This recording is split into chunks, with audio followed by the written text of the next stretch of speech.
સ્વાગત છે તમારું આજના એક નવા વિડીયોમાં. અને કેમ છો? મજામાં છો?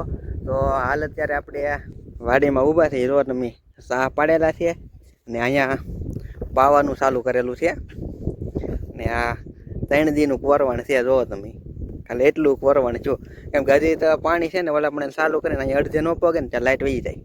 પવન જ એટલો છે એટલે હવે આ કેટલા દિવસ લાગે કોને ખબર એટલું કોરવણ કરવામાં. બાકી વિડીયોમાં બન્યા રહેજો. અને આજે આપણે જવાનું છે મારા કાકાની વાડીએ, કેમ કે ત્યાં સુંદરકાંડનો પાઠ છે ને જમણવાર છે. તો બધું હું તમને બતાવી કેમ છે કેમ નહીં, વિડીયોમાં બન્યા રહેજો. એ જો આ અમારા યુટ્યુબર છે નવા ગટાભાઈ, એ પણ આવવાના છે. કેમ કે આપણે ડાયરેક્ટ ત્યાં જ જતા હતા, પણ આડી એની વાડી આવી ને કોરવણ કરતા હતા ને એટલે ત્યાં આપણે પહોંચી ગયા. આ કેટલા દીનું કોરવણ છે? 4-5 દિવસમાં એટલું જ છું. હા એવું છે, લાઈટ જ નથી આવતી એમને. કાંઈ વાંધો નહીં, પવનનું ભાઈ એવું તો રહેવાનું. વરસાદ થઈ જાય, વાંધો નહીં આવે. કેમ લાગે વરસાદ થઈ જાય? વાદળા જોતા જો વરસાદ થઈ જાય એવું લાગે છે ને વરસાદ થઈ જાય તો સારું. આ બળેતરા કોરવણની જાય ડાયરેક્ટ વાવી દઈએ.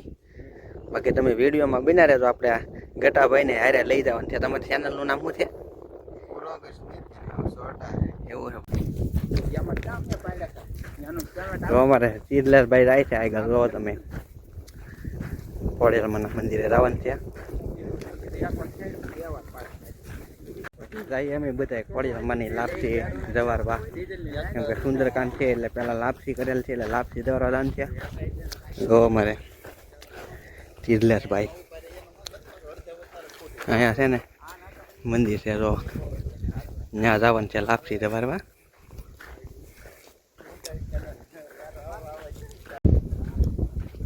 તો અમારે સિદ્ધાર્થભાઈ મંદિર વરું આવ્યું હતું, વળવા મળ્યા. ભાઈ જો તમે એ જો ભાઈ અમારી હારે આ બધા આવેલા છે. જો તમે જો સિદ્ધાર્થભાઈ પહોંચી ગયા છે. દાદા લઈને ચડા દે ને દાદા. તો ફાઇનલી ભાઈ આપણે આ મંદિરે પહોંચી ગયા છીએ. જો તમે હવે દર્શન કરી લઈએ. લાપસી તવાર લેવાની છે. એ ખોડિયાલમાં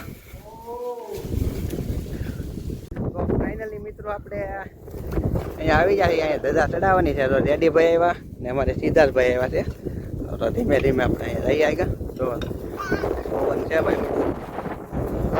હાલો શીતલાભાઈ તમે ધ્યાન રાખજો ભાઈ શીતલાભાઈનું. હાલો હવે આપણે જઈએ.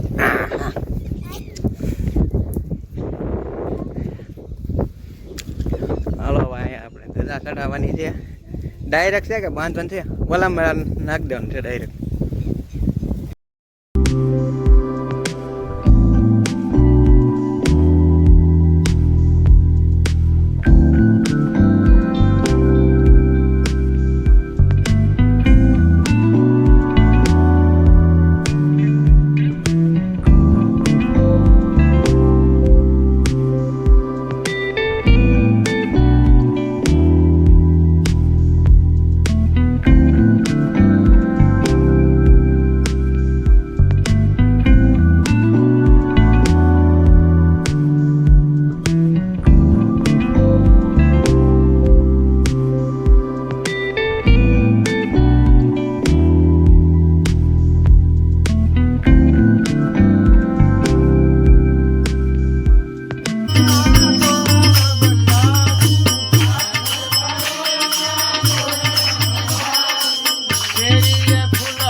બેયનો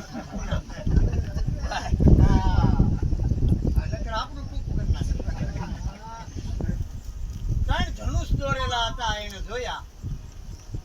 નવ તુલસી કા બ્રંદ કહ દેખી હર્ષ અમીરા. તુલસીનો ચારો જ્યારે જોયો ત્યારે એને એમ થયું કે આવી લંકામાં રામનો ભગત, ભગવાનનો ભગત. અને આપણે વાણીમાં કહીએ છીએ ને કે બે વસ્તુ જેના ઘરમાં હોય ને એને ઘરે કોઈ દી યમના દૂત નો આવે.